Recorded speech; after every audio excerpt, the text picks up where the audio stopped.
Chapter 1. Charlie Black. In the office, the heavy curtains adorned with classic Baroque patterns obscured the light, casting an additional layer of dimness over the already tranquil space. Charlie Black sat at the long table, reclining in a comfortable high-backed chair. His slender fingers of the left hand delicately cradled a steaming cup of coffee, while the spoon in his right hand stirred it incessantly, creating a small whirlpool in the center of the beverage. He continued this mechanical and meaningless motion, oblivious to the gradual cooling of his coffee. Charlie's gaze was entirely fixated on the newspaper floating before him. This was the latest edition of the Daily Prophet, recently delivered to him. Yes, the most official and authoritative media recognized by the wizarding community. The Daily Prophet served as one of Charlie's vital sources of information since his arrival. Here, through its pages, one could effortlessly glean the latest significant events within the magical realm, as well as all the new decrees issued by the Ministry of Magic.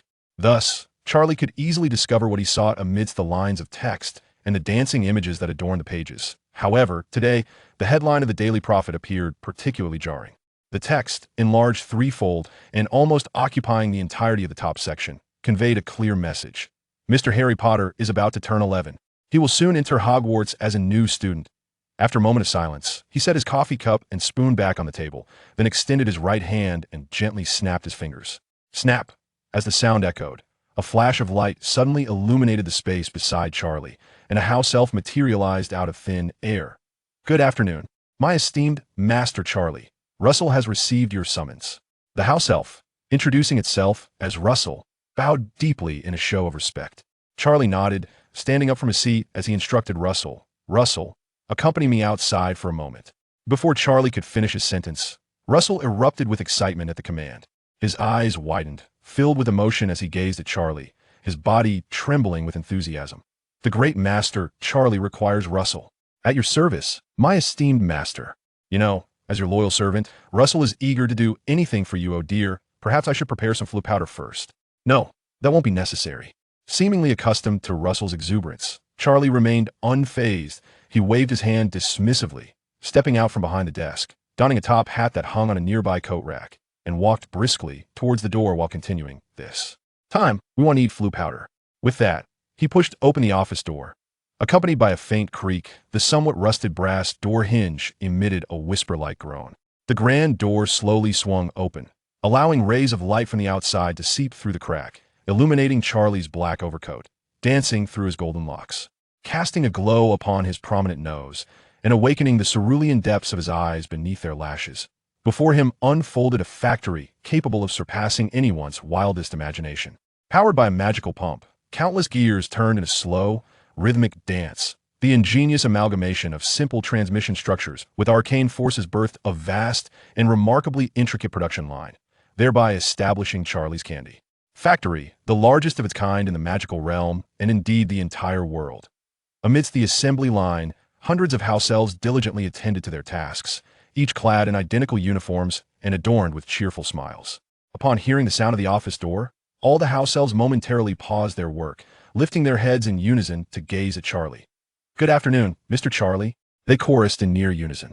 "And good afternoon to you, my dear employees," he replied warmly. "Yes," he spoke. Charlie smiled and nodded, raising his hand in a wave to the hundreds of eager eyes, reminiscent of a star greeting fervent fans. While gesturing, he descended the suspended staircase to the second floor, only lowering his hand once he had completely vanished from their sight, regaining his composure. "How is the development of the new product progressing?" Charlie continued forward, with Russell carefully trailing behind. Suddenly, as if a thought struck him, he paused and inquired. Russell promptly halted as well, responding, "It's going splendidly, Mr. Charlie. I entrusted this task to Tyka. Oh, you may not have heard of him, yet he's one of the house elves you rescued last August, a diligent little fellow adept at tinkering with new ideas. Previously, when you mentioned that the center of the Kazi-filled hard candy lacked a silky texture, he was the first to suggest adding catnip to enhance the flavor." "Excellent," Charlie nodded. "Russell, please lead the way. I wish to see it." "Absolutely, esteemed Mr. Charlie," Russell replied, bowing deeply and then nervously adding, "Please forgive Russell for walking ahead of you." "Of course, let us proceed." Under Russell's guidance, the two navigated through the intricate labyrinth of the factory until they arrived before an iron door. At the top of the door, the words "Product Development" were inscribed with a magical paint, while directly below hung a crude wooden sign declaring no admittance. "Master, allow me to open the door for you," Russell said, Stepping forward to unlock IT, as the door swung open, Charlie was greeted by the sight of a rather chaotic room filled with an array of tools haphazardly strewn about, alongside various bags containing unsealed raw materials, all left carelessly open, which lent the entire space an oddly peculiar aroma. Within the room, 6 house elves appeared to be busier than those on an assembly line, each engrossed in their own tasks, completely oblivious to the commotion caused by the opening door. "What a group of rude mules," Russell remarked, his expression contorting in displeasure at their indifference. Just as he was about to voice his reprimand, Charlie reached out a hand to stop him. Shaking his head, Charlie continued, "Which one is Taika? The one you just mentioned?" Russell's expression softened as he pointed to one of the 6 that before them sat Taika, the house elf, perched on a burlap sack, rummaging through a nearby bag filled with unknown raw materials, before stuffing a handful into his mouth. Charlie raised an eyebrow, intrigued by the elf's actions, choosing not to interrupt. With his eyes shut, Taika chewed heartily on the unfamiliar substance. After a couple of minutes, he swallowed with delight, his face lighting up as he exclaimed, "Taika loves this flavor. He can add it to the nut brittle." Just as his excitement peaked, an unexpected voice broke the moment. "What are you doing?" The sudden sound startled Taika, pulling him from his reverie as he instinctively turned toward the source of the voice. "Oh, Mr. Charlie." In an instant, he sprang from a seated position and bowed respectfully to Charlie. "Yes, you know, I am searching for an improved recipe." Curiosity piqued by his response, Charlie leaned toward the burlap sack filled with an assortment of yellow powders, seemingly a type of crushed plant that had been dried. He gently reached out, taking a pinch of the powder to his tongue. Closing his eyes to savor the flavor, the delicate fragrance unfurled across his palate, though faint. It possessed a unique subtlety. At that moment, Taika, his eyes gleaming, chimed in, "This is powdered osmanthus. I believe its distinctive taste can balance the sweetness of the nut brittle if used in the right proportion." Quite a brilliant idea. Charlie opened his eyes, a smile gracing his lips as he nodded in approval of Taika's notion. After a brief pause, he flicked the remnants of the yellow powder from his fingertips, and, before Taika could bask in his praise, continued, "However, I am not here to inspect your work. I heard from Russell that you have developed a new product. May I see it?" Taika scratched his head, instinctively glancing towards Russell behind Charlie. Noticing Russell's exaggerated expressions and persistent gestures, he suddenly experienced a moment of clarity, as if recalling something significant. With a light slap to his forehead, Taika, with his short legs supporting his somewhat portly belly, dashed across the studio to a storage box that was already overflowing. He began to rummage through it with great urgency. After a brief moment of patient waiting, Charlie soon heard Taika exclaim, "Ah, here it is." With that, Taika exuberantly returned to Charlie's side, holding aloft a modestly wrapped parcel secured with twine. "Mr. Charlie, look, this is the new product you mentioned last time at AES." He spoke. He raised the unassuming package high with both hands, presenting it to Charlie. "Excellent." Chapter 2, The Violet Candy of Scent. Charlie untied the twine binding the parcel and carefully peeled away the layers of brown paper. As the last layer was removed, the cherished contents revealed themselves.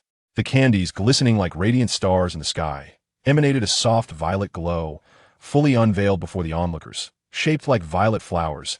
Each candy was adorned with pristine white sugar frosting, evenly coating every petal, accentuating its inherent translucency.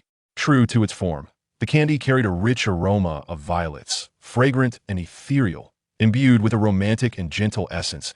He could see the moment of unwrapping. The scent was most pronounced, transporting one momentarily to the expansive violet fields of Madrid, the aroma lingering long after. Standing behind Charlie, Russell could not resist the urge to sniff the fragrant air, rising onto his toes in curiosity to gaze at the delicate wafts emanating from the brown paper. Even Charlie, upon witnessing the sight, momentarily lost his focus. A wave of astonishment washing over him, he widened his eyes, scrutinizing the candy before him as if it were a piece of art. After a brief pause, he took a deep breath, raised his hand, and carefully selected one of the candies, placing it in his mouth. As the rich fragrance enveloped his palate, a translucent panel materialized before him. Task Blueprint, Violet Candy of Scent. Status updated, completed. Blueprint details. When the bounteous floral aroma from Madrid intertwines with magic, it transcends its original flavor into a dreamlike essence, echoing the words spoken. Eternal beauty and love simplicity. Virtue, the coolness of midsummer. IT bestows upon the consumer a remarkable enhancement of cognitive acuity for a brief period. Current task item. Violet Candy of Scent Epic. Enhancement effects. Intelligence, 3. Mental fortitude, 3. Spellcasting proficiency increased by 50. Infused with violet. Fragrance. Duration, 10 minutes. Effect can be stacked with other statuses, maximum of 3 simultaneous stacks. Task rewards. Unlock new task blueprint X1. Random grade A. Magic X1. Spatial magic item X1. A fine treasure indeed. With his eyes closed, feeling a sudden clarity wash over his mind, Charlie couldn't help but think. Seriously, Russell. The sleek black Aston Martin glided through the streets of Surrey, England, in 1991. Charlie, seated in the driver's seat, observed the buildings and pedestrians retreating on either side. His gaze flickered to Russell, who was perched nervously in the passenger seat, prompting him to speak that be mindful what you hold in your hands is our factory's flagship product destined for the wizarding world. If you drop it, it will be irretrievable. To apologize, Master Charlie, Russell stammered, steadying himself but still faltering. However, Master, I am a bit uncertain as to why we aren't using flu powder or apparition, but rather this method of driving. Firstly, Charlie replied, his foot gently pressing the accelerator as he focused on the vehicles ahead. The destination we are headed to is shrouded in a mysterious magic. I cannot ascertain whether flu powder or apparition would successfully transport us there. Moreover, he continued with a shrug, having entered Muggle territory, we ought to adopt their customs. Don't you find this mode of Muggle transportation rather amusing? Poor Russell's eyes widened in alarm, his body nearly curling into the seat. As the vehicle's speed increased, his fragile heart raced even more vigorously. Upon hearing Charlie's words, his already pale lips quivered. Should I speak candidly? Master Charlie, go ahead. Russell does not find it amusing. Oh dear, Master, I truly hope you will reconsider using this Muggle form of transportation in the future. Finally, as the car came to a gentle stop, Russell, nearly rolling his eyes in exasperation, was granted a moment to breathe. His hands tightly clutched the brown paper wrapping of the violet candy, emitting a series of incomprehensible groans while pleading with Charlie beside him. Charlie, hands firmly on the steering wheel, calmly parked the vehicle in its space. Listening to Russell's pleas, he casually responded, Give it up, Russell. This car will likely be one of my main modes of transport from now on, and I hope you will learn to drive it soon. That way, I can sit in the passenger seat and engage in more productive endeavors. Very well, Russell replied, his large ears drooping like wilted fans at the words, yet he still managed to respond. Who could question the greatness of Charlie's master, Russell's? Master, the magnificence of the master is unparalleled, exalted above all in the realm of wizards, a stature that none can overlook. To possess such a master is a profound honor for Russell, hence he unconditionally adheres to every command, even when doubt lingers in his mind. It seems that Russell has grown accustomed to this sentiment, likely beginning with the notion of supremacy, which rendered him oblivious to the flattery he received. He instinctively adjusted his cuff and then turned his gaze towards the window, peering at the house directly across the street from his parked position. Gazing at the brass nameplate affixed to the door, he realized he had indeed arrived at the correct destination. Number 4, Privet Drive.